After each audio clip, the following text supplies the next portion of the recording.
Update చూస్తే ఉమ్మడి నల్లగొండ జిల్లాలోని హాస్టళ్లలో విద్యార్థుల ఆత్మహత్యలు తల్లిదండ్రులను కలవరపెడుతున్నాయి.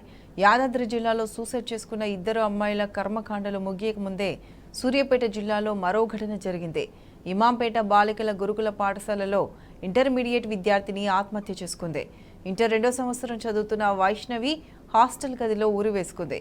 వైష్ణవి స్వస్థలం సూర్యాపేటలోని 9వ వార్డ్ ఎన్టీఆర్ కాలనీ.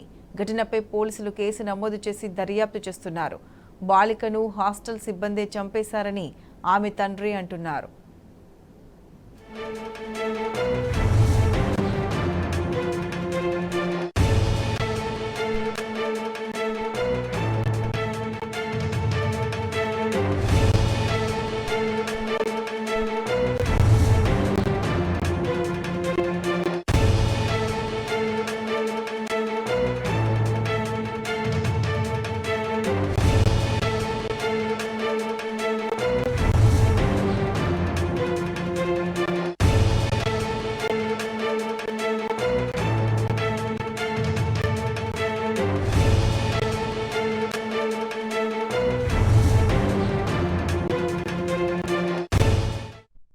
ఇమాంపేట బాలికల గురుకుల పాఠశాలలో విద్యార్థిని ఆత్మహత్యకు సంబంధించి పూర్తి అప్డేట్స్ మా ప్రతినిధి రాము అందిస్తారు. రాము,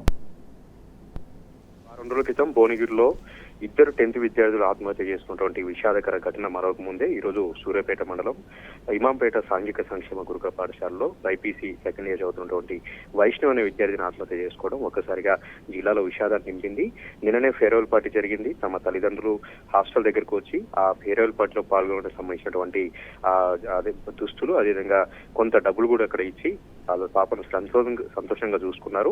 ఆ మధ్యాహ్నం సమయంలో తన తల్లికి కూడా ఫోన్ చేసి కళాశాలలో ఫేర్వెల్ పార్టీ చాలా సంతోషంగా చేసుకున్నాం, చాలా సంతోషంగా ఉన్నాం అని కూడా వైష్ణవి తన తల్లిదండ్రులను చెప్పింది. కానీ ఏమైందేమో రాత్రి 10 గంటల ప్రాంతంలో డార్మెటరీ హాల్కు వెళ్లి వైష్ణవి తమ చున్నీతో ఊరేసుకుని ఆత్మహత్య చేసుకుంది.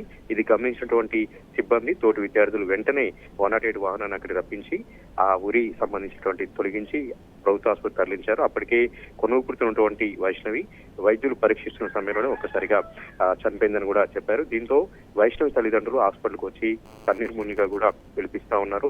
అయితే విద్యార్థి సంఘాలు, తోటి విద్యార్థులు చెప్పేది ఏంటంటే హాస్టల్లో వసతులు సరిగా లేవని ఉన్నతాధికారులకు కొద్ది రోజుల క్రితం వైష్ణవి ఫిర్యాదు చేసింది. ఇది మనసులో పెట్టుకుని అక్కడ ఉన్నటువంటి సిబ్బంది కొంత ఇబ్బంది పెట్టే ప్రయత్నం చేశారు.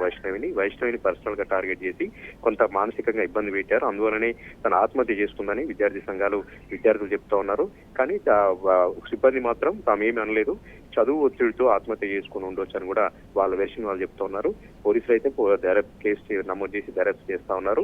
అయితే ఈ వార్డులైన్ సంబంధించినటువంటి వాళ్ళు లోకల్ గా ఉండకపోవడం, అక్కడ విద్యార్థుల సమస్యలు చెప్పుకోవడానికి కౌన్సిలర్లని నియమించకపోవడం, మానసిక నిపుణులు కూడా అందరూ అందుబాటులో లేకపోవడంతో విద్యార్థులు ఈ విధంగా ఆత్మహత్య చేసుకుంటున్నారని కూడా విద్యార్థి సంఘాలు ఆరోపణ చేస్తా ఉన్నాయి. ఇక కాంగ్రెస్ ప్రభుత్వం కూడా ఇప్పటివరకు విద్యాశాఖ మంత్రిని నియమించలేదు, విద్యాశాఖ పైన రివ్యూ లేదు, విద్యాశాఖ పైన పట్టింపు లేకపోవడంతోనే తరచుగా వరుసగా ఇలాంటి ఘటనలు చోటు చేసుకుంటున్నాయని కూడా వాళ్ళు రాజకీయ పార్టీలు విమర్శలు చేస్తా ఉన్నాయి.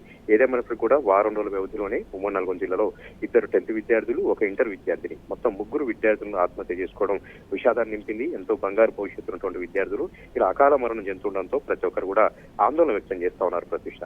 Right Ramu, thank you.